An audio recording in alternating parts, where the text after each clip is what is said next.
lot of homeowners, when they call, they're like, I'm not sure what I want. I think it's the panel siding. It's got some trim. And so a lot of times what they're actually describing is James Hardie vertical board and batten siding. Or maybe they have wood today and it's rotted and they want to replace it with James Hardie. So what it is we take 4x10 sheets of James Hardie fiber cement, smooth or cedar mill. They also have a stucco. We remove all of your existing battens and trim on your house. We fix any wood rot. We try to leave the existing panel because we need something that takes a nail that's flat.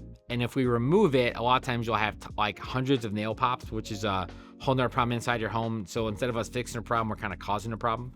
So we leave the existing panel most of the time, but we fix any wood rot. We put up commercial grade house wrap. We tape all the seams, airtight, watertight. Then we install James Hardie panel in 4x10 sheets. And then we install batten every 16 inches vertically and then the seams horizontally. And so that's really what the vertical board and batten siding is. It can give you a very modern farmhouse look if you're going for that.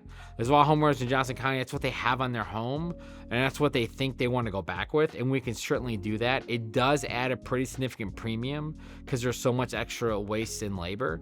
And so a lot of times homeowners are looking at using that maybe in the front and then doing horizontal lap on the sides or the back. That's really up to the homeowner to decide.